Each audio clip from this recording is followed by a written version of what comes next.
pilkada DKI, wah itu parah. Hoax, black campaign, itu bisa membuat warga itu sandupur. Buzzer 01, buzzer 02 saling komentari. Ternyata jadi itu bukan persetujuan, tetapi apa? Flame war. Kalau kita nggak melakukan banyak perubahan, kita bisa menjadi pasar. Kalau kita judi online, pinjol online, kemana-mana, ketika saya kemarin untuk kunjungan, merasa jadi apa? Pasar. Oke, halo, selamat pagi, selamat siang Mas Ismail. Selamat datang di Good Talk. Senang sekali bisa bertemu Mas Ismail di sini. Nah, sebelum kita ngobrol-ngobrol lebih lanjut nih Mas, kita mau ada trivia tentang Indonesia. Wah, ini ada sekitar 5 pertanyaan lah seputar pengetahuan umum Indonesia. Gampang kok Mas sebenarnya soalnya. Jangan satu saya. Enggak.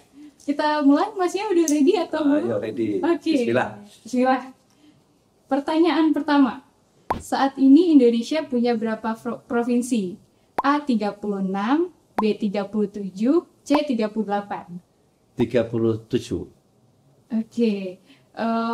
Kemudian nomor 2, lagu Apuse dari Papua bercerita tentang A. anak yang merantau, B. keindahan alam, C. kesedihan ditinggal kekasih. Tentang anak yang merantau.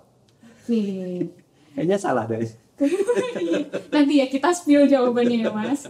Kemudian yang nomor 3, ibu kota provinsi Kalimantan Utara adalah A. Tarakan, B. Landak, C. Tanjung Selor. Tarakan. Oke. Kemudian nomor 4, candi tertua di Jawa adalah A. Dieng, B. Borobudur, C. Batu Jaya.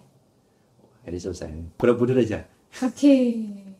Kemudian pertanyaan terakhir nih Mas. Di kota manakah titik paling tengah Pulau Jawa? A. Wonosobo, B. Ambarawa, C. Salatiga.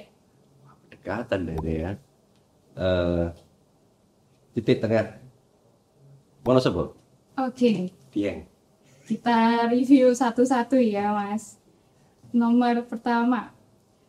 Saat ini Indonesia punya berapa provinsi? Tadi jawabannya adalah 37 ya Mas. Ternyata saat ini Indonesia punya 38 provinsi. Oh, udah nambah satu. Udah nambah 1. Kemudian kita lanjut ke lagu Apuse. Ternyata itu benar Mas, menceritakan anak yang merantau. Benar, satu pertanyaan. Kemudian nomor 3, ibu kota provinsi Kalimantan Utara adalah, betul Mas, jawabannya adalah Tarakan.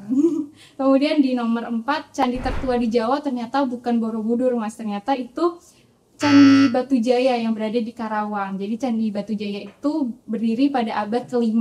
Inilah gunanya harus membaca Good News from Indonesia. Baru pikir nama candinya soalnya. Kayaknya baru temukan. Memperluas pengetahuan gitu ya. Nah, ini nomor yang terakhir. Di kota manakah paling tengah Pulau Jawa? Betul Mas, jawabannya adalah Wonosobo. Jadi ya kurang lebih satu ya. Not bad. Not bad.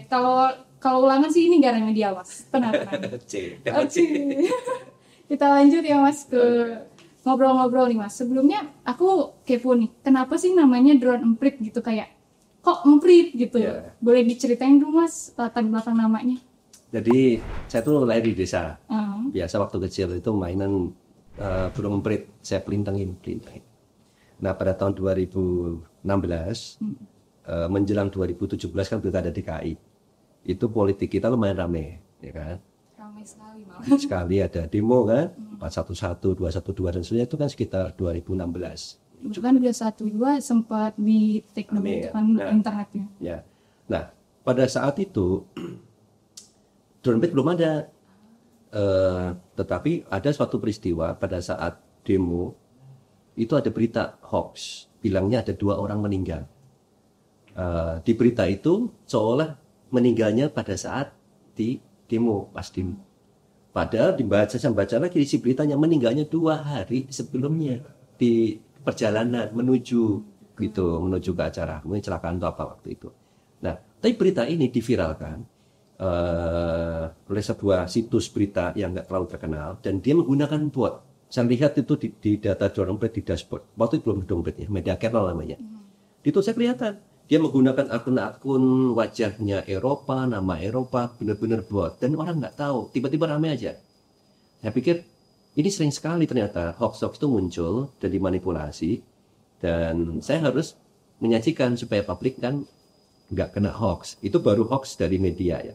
Belum lagi hoax dari buzzer-buzzer, banyak sekali. Nah, saya merasa saya harus keluarkan analisis. Cuma tidak menggunakan nama media kernel, karena kita sudah punya klien, punya ini. Saya mau yang lucu-lucu aja gitu. Sesuatu yang lucu, nggak serius, kayak gitu lah, untuk nutupin nama ini. Nah, bayangan saya di Monas waktu itu lagi demo. Orang itu pada nge-tweet. Tweetannya kan pakai Twitter ya. Tweet. Nah, itu saya tangkap. Ya. Nah, ditangkap percakapannya menggunakan tool yang saya bikin. Saya nggak tahu loh ke Twitter itu apa. Pokoknya kan burung kan, burung kecil. Burung kecil, ingat saya tuh emprit. Ya, kalau di atas Monas saya punya drone, memang drone betulan. Bayangan saya pakai drone, tapi drone-nya tuh dari burung tadi. Nah, drone Twitter, tapi kan nggak lucu drone Twitter. Ya, drone emprit. Nah, saya dapat namanya cuma 5 menit. 5 menit, dan saya nggak niat ini jadi sesuatu yang serius untuk menutupin saja bahwa peliris publikasi analisis ini oleh drone emprit. Nah, gitu aja. Dan nggak tahu kok belakangan akhirnya sering di acara-acara besar itu ada drone emprit di sana. Kemarin saya baru pulang dari kunjungan di Amerika juga kan, bareng sama teman lu, delegasi dialog teknologi. Itu ada dari Telkom, kemudian XL, dari Kemenkes, dan lain-lain, itu institusi besar. Dan satu lagi drone emprit. Jadi saya mikir, ini kenapa saya pakai nama drone emprit gitu. Adakah rencana untuk mengganti nama? Kayaknya enggak ya, udah biarin aja. Sudah biar. Kadang-kadang kita sesuatu yang serius tapi jangan terlalu serius. Padahal namanya tidak serius, tapi yang di cover serius sekali ternyata ya. Tapi boleh nggak sih Mas dijelasin sederhananya gitu ya, seperti apa sih cara kerjanya dari drone emprit ini? Jadi kita tuh monitor ya, itu pertama media online.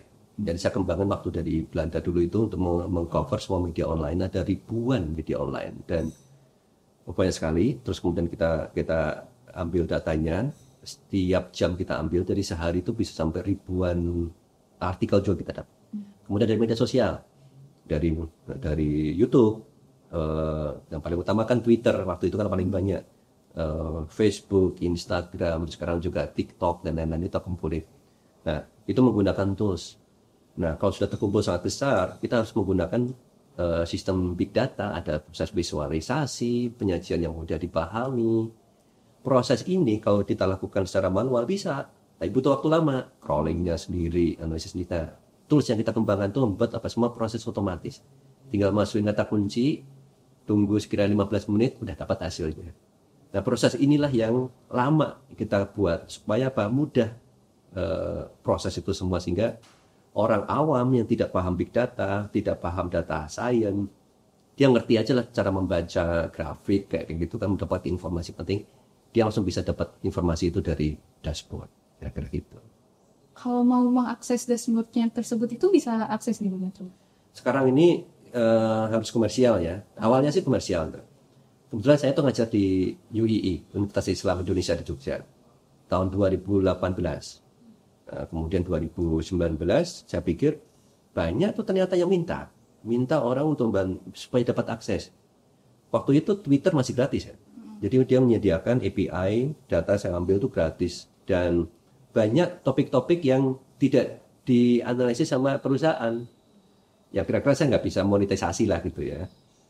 Biasa kan perusahaan atau government kan tertarik dengan nama produk mereka, nama perusahaan mereka, nama institusi atau program. Sementara peneliti mereka itu tertarik yang lain, isu-isunya macam-macam yang ada di SDGs ya, Sustainable Development Goals, banyak sekali. Nah, akhirnya saya buatin namanya DEA, namanya Drone Emprit Academy. Jadi kita buat namanya dea.uii.acid. Situsnya masih ada sampai sampai awal 2013 itu masih bisa diakses. Mahasiswa bisa daftar, jurnalis bisa daftar, dapat akses gratis. Tapi sejak Elon Musk nutup, ya mohon maaf, kita udah nggak bisa menyediakan akses gratis lagi. Jadi sekarang kalau akses drone emprit harus jadi klien gitu. Tapi kalau dulu bisa gratis lewat itu. Kalau saya kan sempat baca-baca gitu terkait drone emprit ini menggunakan social network analysis. Mungkin bagi orang yang awam belum tahu itu social network analysis, boleh dong Mas dijelasin itu apa gitu secara sederhana. Jadi kalau kita lihat Twitter itu percakapan di media sosial, bisa di Twitter, di Facebook, dan lain-lain sih. Itu kan orang ngeposting, yang satu orang satu akun. Terus kemudian ada orang lain yang nge-repost, meretweet misalnya. Kalau kita meretweet itu ada nilai psikologis loh. Karena kita setuju. Kadang kita setuju, kita suka. Jadi ada informasi psikologis, ada informasi opini yang sangat berharga hanya lewat retweet. A ngeposting, B nge-retweet. Oh berarti si B ini suka sama A atau setuju dengan postingan A. Nah kalau yang si B itu temannya banyak, C, D, E, F, G. Jadi ada satu postingan di retweet, di repost ya oleh ribuan orang. Artinya apa? Ini menjadi trendsetter. Pendapatnya itu menjadi sangat penting. Ada banyak sekali postingan-postingan yang tidak mendapatkan itu kan. Nah, bagaimana kita bisa ngumpulin data begitu banyak, tapi dalam waktu yang sangat singkat, hitungan detik, langsung tahu siapa yang paling influensial. Postingan mana yang paling influensial. Langsung lewat cara apa? Visualisasi. Nah, untuk memvisualkan orang dengan orang lain, sehingga kelihatan siapa yang paling utama kayak gitu, kita gunakan namanya social network analysis. Analisis jejaring sosial. Nah, ada banyak cara untuk mendapatkan informasi. Kalau saya misalnya menggunakan informasi retweet aja. Retweet itu karena mengandung persetujuan, jadi yang ketahuan adalah ini ngumpul nih. Orang kalau saling retweet berarti dia itu satu kelompok, satu cluster. Buzzer dan teman-temannya. Nah, kalau public press langsung kebayang kubu A, kubu B, 01, 02, 03, ngumpul juga. Jadi mudah sekali kita baca. Itu kalau menggunakan retweet, karena biasanya mereka hanya meretweet di antara mereka kan.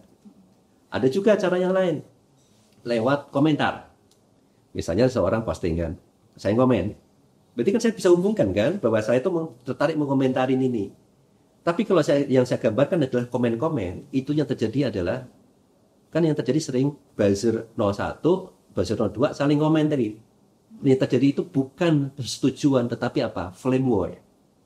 Jadi kalau kita lihat linknya itu hanya link komen-komen, itu link flame war, perang opini, kadang-kadang gitu. Biasanya kan sering kan gitu, postingan kita nggak setuju, komentar bawahnya banyak sekali. Nah, akhirnya ketahuan tuh di dalam sebuah diskursus. Siapa yang lagi melakukan flame war? Siapa yang kena flame war? Jadi langsung kelihatan. Jadi terserah kita mau informasi apa, flame war atau persetujuan. Itu bisa berubah-ubah itu SMA-nya, nah, social network analysis. Jadi menarik sekali dengan visualisasi seperti itu, membantu banget orang awam yang tahu sedikit lah teori ini bisa membaca peta dengan cepat. Oh, tapi kalau misalnya untuk yang dari komentar sendiri itu analisisnya dari keywordnya kah atau bagaimana? Dari link. Jadi kadang social network analysis itu dari link ya. Kita menghubungkan satu titik dengan titik yang lain. Nah, kalau pakai komentar juga sama. Si A dikomentarin B, C, D, E gitu. Jadi linknya itu link dari komen aja. Nah, tapi isi komennya apa? Nah, ini kalau kita klik petanya, ketahuan. Oh, ini postingannya. Oh, ini komentarnya. Kita bisa analisis lebih dalam lagi gitu. Tapi Mas, untuk analisis dari drone emprit sendiri apakah dipublikasikan dalam bentuk jurnal atau ada bukunya sendiri gitu Mas? Kalau drone emprit itu ya memang saya itu di dunia akademik dulunya ya, tapi setelah masuk belakang-belakang terlalu cepat, banyak sekali informasi, saya nggak ngejar langsung masuk ke jurnal.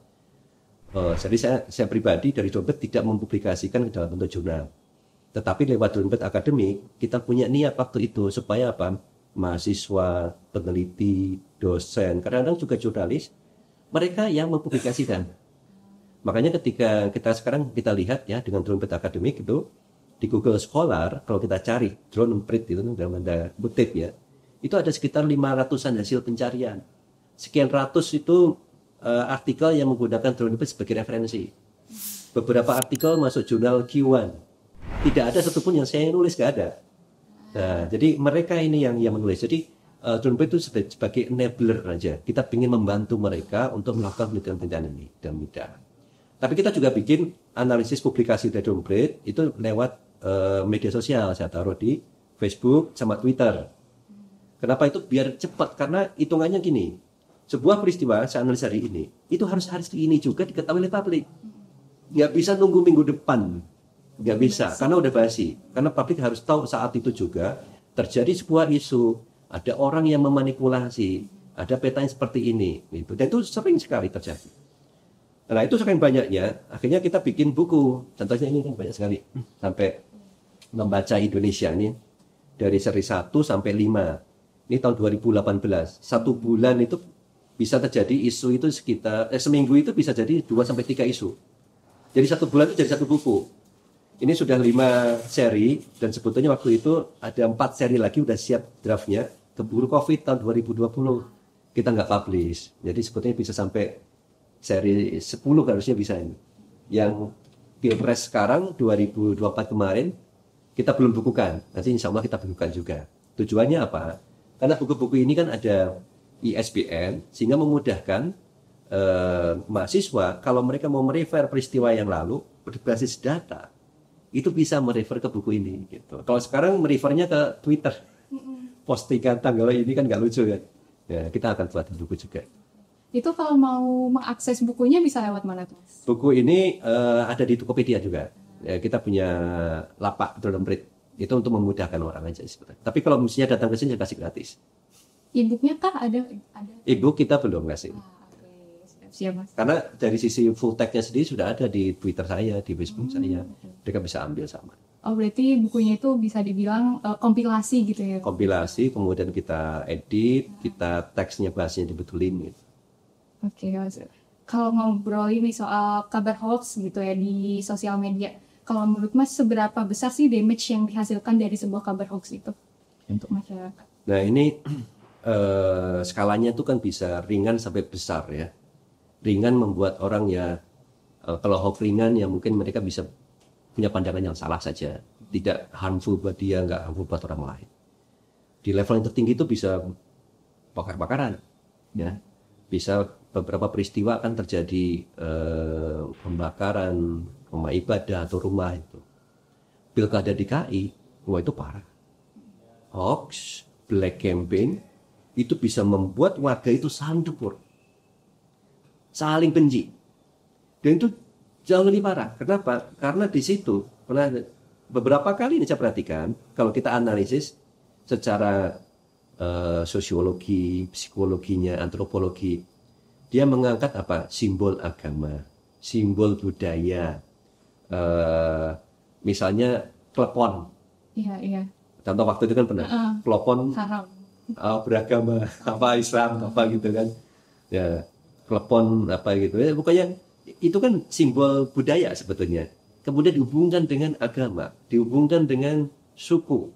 Wah, akhirnya dipertentangkan itu. Mereka mencoba untuk mengangkat orang-orang yang ada sebagian kelompok orang itu dia akan tertarik kalau nilai keagamaannya terbawa. Kelompok orang lain tertarik gerbongnya kalau sukunya dibawa. Kemudian budayanya dibawa. Kalau ini diangkat semua, dibenturin, orang-orang akan berbenturan. Dan itu bahaya sekali hoax di situ. Black campaign di situ, diciptakan di situ. Beberapa kali Drone membongkar itu. Musuhnya jadi banyak. Karena orang yang bikin itu akhirnya merasa terbongkar kan gitu. Jadi orang tahu siapa yang bikin. Memang tujuannya cerita. Drone kita mencoba membongkar supaya tahuan ini loh peristiwa yang lagi ramai membenturkan masyarakat. Dimulai dari sini akunnya, arahnya ke sini sehingga mereka bisa membaca apakah akan terus percaya atau kemudian stop gitu. Tadi kan Mas cerita kalau diserang gitu sama buzzer gitu bisa dibilang. Boleh dong Mas diceritain gimana gitu waktu diserang sama mereka ini? Ya udah sering dulu itu ya. Makanya itu salah satu saya gunakan nama Drone ya. Kalau diserang ya Drone nya gitu. Jadi itu sebuah konsekuensi ya. Dulu tuh saya nanya gini. Awal kita publikasi, ketika kita membongkar suatu peta percakapan hoax, pasti ada yang nggak suka. Kenapa? Banyak sekali terjadi percakapan itu sifatnya dimanipulasi, diorkestrasi. Nah kalau manipulasi dan orkestrasinya terbaca lewat peta, oh kubu ini yang mengangkat awalnya, kubu ini, oh dari ini akunnya, langsung kelihatan, oh ini buzzernya, orang langsung lihat semua kan. Itu kan kadang nggak suka, sehingga yang diserang siapa? Ya yang membongkar kan, yaitu saya atau Drone Emprit.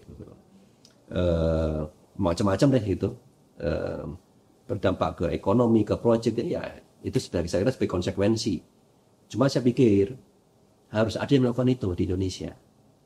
Drone Emprit siap waktu itu yang melakukan. Ya itu kita konsisten aja. Dibilang kubu sini, kubu sana. Saya dibilang, oh dari partai kuning ya, oh dari partai oranye ya, oh dari partai merah ya, ya terserah mau apapun ya. Karena yang kita angkat kan dari semuanya. Nah, jadi diolah-olah itu kubu yang mana, kita nggak peduli. Yang penting adalah ini datanya. Selalu kita berpegang teguh pada metode ilmiah untuk mempublikasikan data. Misalnya kita mulai dari suatu pertanyaan riset. Ini ada sebuah isu lagi rame. Apa sih isu yang dipermasalahkan? Siapa yang mengangkat? Motivasinya kira-kira apa? Dan bagaimana respon publik itu? Kata metodologi, kata kuncinya apa yang kita pakai? Kita pakai kata kunci ini, sumber datanya dari mana? Kemudian analisisnya, pakai social network analisis, pakai tren, pakai apa? Tujuannya apa? Supaya orang bisa mereplikasi. Yang disampaikan Drone Emprit benar atau tidak? Ya gitu. Ini orang dengan metodologi tadi, metodologi ilmiah kan sebetulnya itu ya. Apa yang metodologi kita itu bisa direplikasi ulang. Itu goalnya. Jadi silahkan kalau memang salah replikasi aja. Itu. Jadi kita nggak ada masalah selama ini berbasis data. Terus dari situ kan 2016-17 saya merasa saya perlu teman gitu. Kayaknya bagus deh. Saya bikin kalau seandainya para peneliti, mahasiswa ikutan menulis. Makanya muncul Drone Emprit akademik tadi. Harapan saya ketika banyak isu, kita nggak bisa mengcover semua. Mahasiswa itu ikut nulis dan mereka mempublikasikan. Tapi ternyata ya, dia mempublikasikan, tapi 2 bulan setelahnya, 5 bulan setelahnya dalam bentuk jurnal, ya udah lewat kan. Jadi tetap saja nggak ada yang membantu saya pada saat impromptu minggu ini lagi ada isu mengangkat nge-share gitu. Jadi akhirnya sendirian lagi. Ya udah kayaknya memang nasibnya harus begitu ya. Kita harus ada isu ya kita harus publish. Mahasiswa itu mereka penelitian untuk ke arah keilmuan. Tapi Mas untuk orang awam sendiri gitu, adakah cara membedakan berita hoax atau tidak Mas? Sebetulnya ada ya banyak cara tanpa big data pun juga bisa ya. Kadang-kadang tuh sering itu bombastis ya, too good to be true gitu. Yang paling gampang paling seringnya seperti itu. Terus cek dulu sumbernya. Kalau saya biasanya selalu, mungkin kan paling gampangnya ini. Ketika ada sebuah berita, sumbernya dari mana sih? Paling sering itu lihat sumbernya. Itu dulu. Sering ada sekarang kan lihat kadang-kadang postingan di TikTok, postingan di IG. Oh, ada A, B, C terjadi. Sumbernya dari mana? Kadang-kadang dia tulis itu nama media tertentu. Kita cek dulu pakai Google, search aja judul itu sama medianya. Ada atau enggak? Kadang-kadang enggak ada. Sering itu kadang gini, misalnya di sebuah media online terkenal kan, kita tuh bisa ngedit loh judul itu, tapi hanya di browser kita ya. Judulnya kita ganti apa, gambarnya tendensius, screenshot di share. Kalau kita cari di Google nggak ada. Gitu. Jadi seolah-olah itu bikinan, itu kan juga hoax ya. Iya. Nah jadi caranya paling gampang, cek sumbernya, gunakan Google aja, masukin judulnya atau ceritanya apa konteksnya apa ada atau tidak gitu. Kalau ada telusuri dulu betul nggak yang disampaikan tuh ya iya. Kalau tidak ada nah itu hati-hati.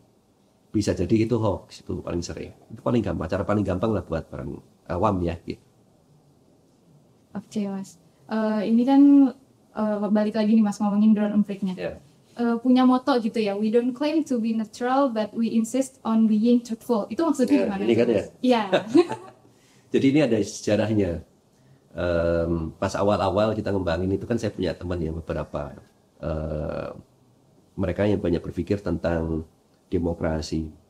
Salah satunya itu Pak Malik Gismar, Dr. Malik Gismar. Beliau itu ahli psikologi. Drone Emprit perlu ini, saya tuh tagline gitu kan. Kita netral nggak bisa dibilang itu. Tapi dibilang benar juga sebenarnya nggak bisa kita bilang gitu kan. Jadi makanya kita nggak bisa mengklaim netral. Sering dibilang netral nggak bisa. Kita harus berpihak. Kita nggak berpihak kepada partai, tapi berpihak kepada data. Itu sebuah keberpihakan. Makanya dibilang kita nggak pernah bilang netral. We don't claim to be neutral. Nah, itu ini pertama kali dibilang dulu. Tapi apa yang kita lakukan? We insist on being truthful. Kita nggak bilang bahwa kita sudah benar, tapi insist being truthful itu apa? Berusaha sebenar-benarnya supaya apa? Jujur, gitu. Jadi saya nggak bilang saya benar ya, tapi saya berusaha untuk jujur. Apakah sudah jujur? Juga belum tentu. Kita nggak pernah mengklaim sudah 100% benar. Makanya ketika dikoreksi, kita siap dikoreksi. Metodologinya salah, di mana salahnya? Kita siap koreksi terus gitu. Yang makanya wujud dari being truthful adalah metodologi ilmiah. Ini yang bisa diterima oleh banyak pihak, semua orang. Ketika kita di SMP kan belajar metodologi ilmiah, kan? Tahapan-tahapannya, pertanyaannya, problemnya, metodologi dan seterusnya. Sampai kita ikuti kuliah, kita profesor, publikasi, metodologi ilmiah sama terus. Nah, selama kita berpegang pada metodologi ilmiah, itulah kita sebut dengan namanya being truthful itu, sungguh-sungguh itu. Keren. Tapi Mas, terkait ground truth-nya sendiri kan lebih sering melakukan analisis di Twitter. Kenapa memilih Twitter untuk media yang digunakan? Ada beberapa alasan. Pertama, kemudahan data sih memang. Itu satu ya. Waktu itu data lengkap sehingga kita bisa sampaikan ketika masuknya atau kata kunci, hampir sebagian besar data kita punya. Tapi kalau kemudian di Facebook, itu nggak ada metode untuk dapetin semuanya. API-nya, search-nya, query-nya kita dapat sebagian. Instagram juga sama. Kalau kita search di fungsi search Instagram, yang muncul kan hashtag. Kalau nggak ada hashtag-nya nggak muncul. Ya kan? Jadi kita susah mendapatkan semua postingan yang mengandung kata kunci tertentu. TikTok sekarang. TikTok juga tidak menyediakan fungsi itu. Agak susah. Nah, itu satu sisi ya, dari kesempatan data. Yang kedua, Twitter itu tempat diskusi dalam bentuk teks. Dengan teks, orang cepat sekali menyampaikan gagasannya. Dan itu benar, dibandingkan dari semua platform media sosial. Twitter ini yang paling tektokannya ini, ya, exchange ID-nya itu paling bagus. Kalau yang saya lihat. Sehingga kalau kita ingin tahu perdebatan tentang suatu isu yang sebenarnya, ada mulai dari buzzer, dari ekspor, dari bot, itu ada semua dan mudah kita tangkap di Twitter. Kira-kira gitu. Cuma memang ini nggak bisa kita terapin di semua situasi. Untuk isu-isu nasional, itu kita bisa pakai Twitter. Isu daerah, misalnya pilkada daerah, isu daerah, misalnya Lok Sumawe, Bojonegoro, Tuban, yang mungkin nggak pernah dengar ya nama provinsi kabupatennya itu. Mereka nggak main di Twitter.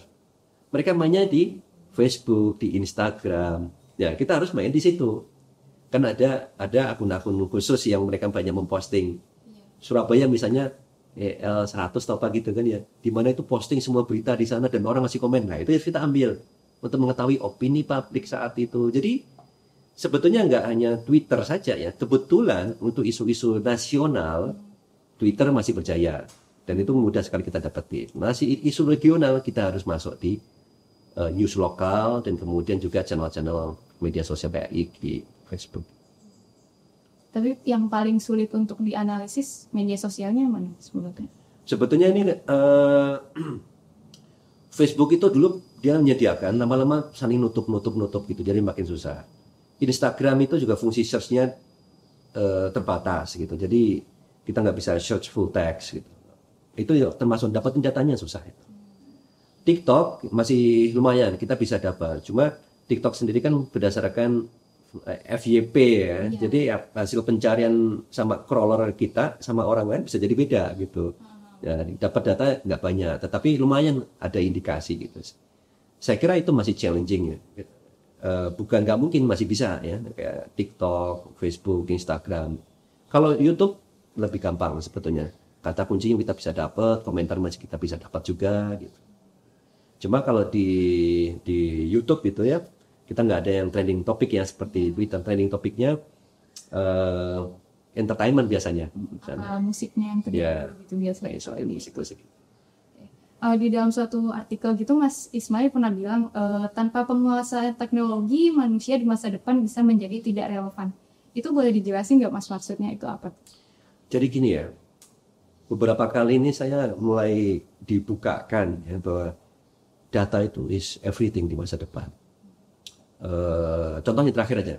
Kemarin saya lagi share, saya baru balik kan dari San Francisco bareng Kemenlu, bareng teman-teman yang lain di sana. Kita berkunjung ke perusahaan-perusahaan besar. Semua mereka itu basisnya itu data. Energi itu satu perusahaan, Bloom Energy misalnya. Jadi dia tuh mengkonversi gas menjadi listrik, clean banget ya, keluarnya mungkin CO2 aja dikit gitu. Setiap selnya itu ngeluarin data dan itu dimonitor terus. Dengan begitu dia terus bisa mengimprove produknya. Okay. Kemudian farming, masalahnya kemana? Precision farming. Precision farming itu mulai dari proses dari awal sampai akhir dicatat. Jadi improvement segala macam dari data. Dan yang terakhir ini, itu namanya Taisang buka barengan lah sama teman yang ada di Bandung, dari instingnya, dari pengalaman dia. Cuma bukan big data, dari pengalaman terus menerus kan. Ya, jadi memang kita bisa dapat itu, ada sebetulnya. Cuma belum dibuat dalam bentuk sistem. Semua itu basis data. Berulang-ulang, supaya sekarang kita tanya di suatu daerah, orang sampai bisa memberikan pendapat yang paling bagus apa? Pengalaman dia, berulang-ulang terus, itu data. Direkam dalam pikiran mereka. Jadi kalau dibilang skala 1 sampai 10 itu mereka yang benar-benar expert ya, gitu. Ya, cuma masalah sekarang penggunaan teknologi.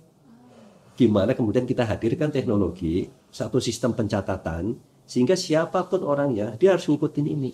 Bagian nusuk sate, dia harus masukin berapa sate, mulai jam berapa yang ditusuk, akhirnya ketahuan. Ada kenaikan enggak kecepatan nusuk sate? Kenapa nusuk satenya ini kok lambat? Wah, ternyata metodenya harus berubah. Harus pakai mesin, cepat. Ya, improvement. Kalau ini cost-nya paling tinggi, cost tenaga kerja paling tinggi. Kalau mau menekan lagi, ini harus dipercepat misalnya gitu. Nah, kalau misalnya orang tanpa data itu misalnya apa? Udah cariin aja orang ada tusuk sate, cepet ya, kan gitu kan? Nggak perlu datang, dia udah ahlinya. Nah, sekarang gimana dengan teknologi menghadirkan itu? Nah, kalau penggunaan teknologi kita masih jauh ya. Artinya kita harus kayak GNFI from Indonesia ya, berbasis data. Ini harus benar-benar disosialisasikan dan ditunjukkan ini loh, kalau kita menggunakan data benar-benar dapat manfaat. Media Channel sendiri, sekarang kita mau menuju ke sana. Setelah kita di bidang big datanya untuk media ya, media online, media sosial, opini, kita ingin masuk data ini masuk ke farming. Kita lagi bikin desa wisata, namanya Downplate Smart Village. Masih ya makin nama. Ada lagi ya, lucu-lucu. Di desa saya, di desa Kenep, kita lagi nyiapin kerjasama dengan desa. Kita pinjam tanah 1 hektar punya desa Bangkok itu, kita kerjasama dengan mereka, kita jadiin kebun melon, kebun ini, dan mau nerapin berbasis data. Oke, keren sih Mas. Itu kira-kira mau di kapan tuh bisa? Mudah-mudahan Agustus ini ya kita udah bisa launching. Ini lagi proses. Cuma dalam untuk pembuatan data sendiri, saya juga baru sadar minggu kemarin. Jadi awalnya pas bikin greenhouse ya, saya masih ngikutin cara orang tradisional. Ya kan bikin aja greenhouse. Kalau luasnya segini, ditanam segini, nanti akan dapat segini kayak gitu kan. Tapi setelah dari Amerika kemarin, saya mikir enggak. Saya harus berbasis data. Ini harus berbeda. Mulai dari musuh buahnya dan seterusnya itu ada tag-nya, ada barcode-nya. Nanti kita barcode-in sehingga bisa tahu ini kenapa gagal, pertumbuhannya ini yang seperti apa, pH berapa dan kondisi apa seperti apa yang menghasilkan bagus dan menghasilkan kegagalan, itu semua tercatat. Kita mau seperti itu. Jadi petani yang beda. Oke. Memanfaatkan data gitu ya, petani. Harus data gitu. Oke Mas, ini mungkin pertanyaan seputar hoax lagi gitu ya. Kira-kira berita hoax atau disinformasi apa yang pernah dibongkar sama Dewan Emprit yang paling besar gitu dan yang paling sulit untuk dianalisa? Kalau pada saat pilkada DKI ya, pilpres itu banyak sekali sih, beberapa kali gitu.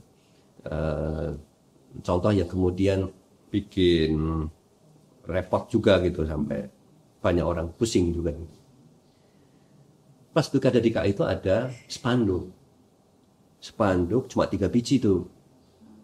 Masyarakat Muslim Jakarta Timur menolak pemutaran wayang kulit. Nah itu, pementasan wayang kulit. Karena waktu itu kan kalau nggak salah seminggu setelahnya itu ada salah satu cawagup itu kan mau bikin acara wayang kulit. Ya, jadi isu itu dimunculin. Dia itu ada 3, Jakarta Timur, Jakarta Selatan, Jakarta mana lah. Aliansinya itu nggak ada. Dia muncul di spanduk itu, cari bukti udah nggak ada. Tapi foto 3 spanduk ini sudah menyebar di Facebook, di Twitter dan mana selama 2 hari. Gonjang-ganjing udah mulai rame, pada bingung nih siapa yang bikin gitu. Nah, di situ kan yang terjadi apa? Wayang kulit itu kan membawa simbol budaya dan suku. Terus kemudian umat Islam itu agama. Terus kemudian membawa di Jakarta lagi, suku lagi. Dibenturin, Pak. Jadi ini bahaya sekali nih. So, ini siapa yang mulai dan ini? Kalau download sih gampang ya. Masukin aja katanya wayang kulit, tahuan datanya. Kita tampilkan mulai dari pertama yang muncul postingnya ini kita buat dalam bentuk biasa aja ya. Saya waktu itu ya simply nggak ngerti apa yang terjadi kan. Oh datanya kayak gini nih gitu. Trennya seperti ini. Udah 2 hari tuh. Yang pertama posting ini, yang kedua posting ini. Mulai ada peak ya posting yang ini. Mulai muncul tuh top influencer, tokoh-tokoh yang kita dengar. Mulai posting gitu. Oke. Pakai SNA kelihatan juga. Kubu ini yang ngangkat gitu. Yang lain kok dia udah mulai. Jadi secara teknologi gampang sekali. Nggak ada kesulitan kita ngumpulinnya. Tetapi dampaknya dan impactnya dan lain-lain itu yang jadi repot gitu ya. Dan itu sebetulnya bagus ya buat masyarakat. Akhirnya tahu siapa yang memulai kayak gitu. Tinggal di sisi drum beat atau saya waktu itu berani nggak terus gitu kan? Berani nggak membongkar itu gitu. Ceritanya di sana. Oke Mas, ini kita masuk ke pertanyaan netizen bertanya gitu ya. Jadi kemarin kita sempat membuka sesi Q&A untuk netizen-netizen GNFI di Instagram dan di Twitter gitu. Dan ternyata banyak yang bertanya dan kita memilih 3 pertanyaan yang terbaik gitu ya. Ini kita masuk ke pertanyaan pertama. Apakah literasi masyarakat akan data berbanding lurus dengan kemajuan sebuah negara? Saya setuju itu ya. Jadi sebetulnya kalau kita lihat ketika masyarakat mulai aware dengan data, pemanfaatan data, itu mereka akan semakin seperti terakhir lagi makin maju. Karena dengan data kita tahu kelemahan ada di mana supaya kita bisa betulkan. Oke, kalau semua sudah ada, nggak ada kelemahan sudah bagus. Optimasi, ya kita bisa optimasi di mana, ya. Kemudian kita bisa lakukan penghematan ada di mana. Hal seperti ini kan ketika masyarakat sudah sangat maju, mereka berpikir sisi mana lagi yang saya harus perbaiki. Dan itu tahu banget dengan data itu mereka tahu banget sisi ini yang bisa gitu. Misalnya kayak sampah kayak gitu ya. Apa dampak sampah? Berapa ton sampah lari ke sungai misalnya kayak gitu. Masyarakat kita nggak sadar, buang aja sampah gitu. Dia merasa kecil aja. Tapi kalau kita sudah mulai berpikir, iya ya, kalau saya sehari ngelempar sampah 1 plastik kresek, tapi di kampung ini ada 1000 kresek, 1 bulan 1 tahun, itu kan data yang simpel ya. Berpikir matematika simpel aja. Itu akhirnya membuat mereka sadar. Tapi ini aja kalau nggak dilakuin, ya udah santai aja. Data nggak ada maknanya, nggak ada artinya dalam keseharian mereka. Jadi ketika memang masyarakat menggunakan data, mereka sadar itu menunjukkan ketinggian dan kemajuan sebuah bangsa. Orang-orang jadi lebih peka gitu ya, karena sudah ada datanya. Ya, gitu. dan dengan mudah kita bisa tunjukkan, dengan data mereka pun juga mudah sadar kan. Oke Mas, lanjut kita ke pertanyaan kedua. Apakah pernah dapat pesanan memanipulasi data untuk kepentingan yang lebih besar, misal keselamatan atau keamanan negara gitu? Oh enggak, kita bantu ya. Kita bantu Kominfo ya. Dari penegak hukum kita bantu juga. BPOM misalnya, itu banyak orang jualan obat ilegal. Kita bantu gimana memetakan mereka. Di kepolisian juga sama, kita bantu. Barreskrim Polri kita bantu. Tujuannya supaya apa? Banyak isu-isu yang masyarakat itu sampaikan, keluhannya disampaikan. Keluhan itu disampaikan kepada siapa? Kadang ke penegak hukum, kepada presiden, ke ini. Dengan adanya sistem seperti drone itu ada di sana, dan kita bisa kumpulkan data apa adanya, kita bisa sajikan apa adanya. Jadi ini seperti menjadi telinga gitu. Drone itu berperan seperti telinga yang ada di sana. Ini loh Pak, masyarakat maunya seperti ini. Kok jadi negatif ya Pak? Apa adanya seperti ini? Nah dari situ kan ujungnya apa? Strategi ya. Gitu. Apalagi misalnya sekarang banyak opini publik itu diperhatikan banget bisa mengubah kebijakan dan lain-lain. Jadi sangat penting di sana. Kita nggak mau itu untuk manipulasi. Ya nggak bisa dimanipulasi mau seperti apa. Kan data apa adanya. Itu yang kita lakukan. Oke Mas, ini pertanyaan ketiga gitu ya. Kemarin tuh sempet ya orang Indonesia rame-rame di sosial media bertweet pengen pindah negara gitu. Kalau Mas Ismail gimana nih? Pengen juga kah atau mau pindah kemana gitu? Ya kebetulan kemarin baru saya liburan ya. Ada acara di Thailand, itu kemudian acara tentang tembakau di sana. Ya enak sih, tapi kok masih lebih enak Indonesia. Kemudian ke India. Kan ke India kan banyak perindapan kayak gitu kan ya. Tapi saya nggak ke tempat itu, saya ke tempat yang Ladakh itu yang lebih ekstrim. Hidup sana susah, oksigennya kadang berkurang, jalannya susah. Kadang hidup mereka itu 6 bulan, karena habis itu dingin banget harus pindah ke tempat lain. Indonesia enak sekali. Jadi kita tuh dikaruniai lingkungan, alam, segala macam yang bagus. Memang sekarang kondisi mungkin pemerintahannya dan lain-lain kayak gitu, pejabat-pejabat kita yang membuat kita ingin pindah. Tapi sebetulnya kalau kita lihat Indonesia itu luar biasa. Makanan misalnya gitu. Kemarin di Amerika kayak gitu, makanannya kayak gitu. Burger kan. Iya. Mau lebih enak lagi yang agak ke Indonesia, dia cari memakan Indonesia atau ketemu India kayak gitu. Di sini di Jakarta sudah ada makanan Betawi. Geser sedikit Sunda, geser sedikit Jawa Tengah, Jawa Timur, itu baru di Jawa saja, belum yang di luar. Luar biasa. I love Indonesia dengan good and bad gitu loh. Makanya di sini ini membuat saya kita tetap saya merasa di sini, dan saya udah tinggal di Belanda 10 tahun. Saya udah punya permanent resident di sana, istri saya, anak saya, dan itu sudah 5 tahun lebih. Kalau mau switch ganti paspor Belanda juga bisa waktu itu. Tapi enggak, mimpi saya itu harus pulang terus ke Indonesia. Jadi memang kita dalam kondisi yang mungkin unfortunate saat sekarang, tapi kita nggak boleh putus asa. Ini ya harus diubah gitu ya, anak muda ke Indonesia dan seterusnya, termasuk saya juga ikutan. Gimana nih Indonesia jadi lebih baik? Kadang-kadang saya berpikir, oke, kita nggak bisa mempengaruhi secara nasional, tetapi dengan pengembangan teknologi tadi, harapannya bisa, misalnya membuat satu perubahan di level desa. Ini yang saya coba lakukan deh. Saya nggak bisa nasional, ada desa saya aja deh gitu. Gimana meningkatkan ekonomi mereka, mengubah masyarakat produksi menjadi masyarakat service. Negara yang pendapatannya tinggi itu negara apa? Singapura kan, service, mereka layanan. Petani kita produsen, memproduksi apa?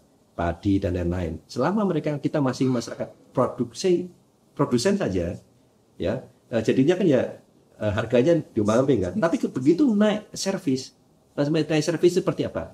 Ada hospitality, ada orang datang ke sana, dilayanin, mereka bisa stay di sana. Di sana nanti ada layanan, oke, misalnya ada keliling ini itu, ada off-roadnya, ada apa, itu kan service itu, bukan produksi. Pendapatan yang meningkat. Dan harga servis itu bisa terserah kita mau hargain berapa. Tapi kalau harga produksi beras ya segitu-gitu aja, dinaik, turunin. Nah, gimana kita bisa meningkatkan, menambah masyarakat produksi menjadi masyarakat servis, menjadi gini. Ini hal-hal yang bisa kita lakukan bahkan di level desa. Ini nyambung nih Mas dengan final question dari Talks gitu ya, yang kita tanyakan ke semua narasumber. Menurut Mas seperti apa sih Indonesia di usia 100 tahun nanti? Kira-kira berarti 30-an. Ya, di 2045 gitu. 2045 lagi ya. Jadi kalau kita lihat trajektorinya, kalau kita nggak melakukan banyak perubahan, kita bisa menjadi pasar. Kalau kita judi online, pinjol online, kemana-mana, ketika saya kemarin untuk kunjungan, merasa jadi apa? Pasar. Kalau kita nggak mengubah mindset kita. Ketika saya ke sana itu pergi di Amerika kunjungan berbagai perusahaan besar. Mindset saya waktu itu adalah saya mau pelajari itu, bukan beli produk mereka, tapi apa yang kemudian saya bisa bawa pulang. Ada startup bikin satelit, namanya Astralis. Gitu. Gimana mereka membuat seperti itu? Tapi kemudian kalau semangat itu kita bawa di Indonesia, nggak perlu satelit lah, tapi menciptakan sesuatu yang lain. Gitu.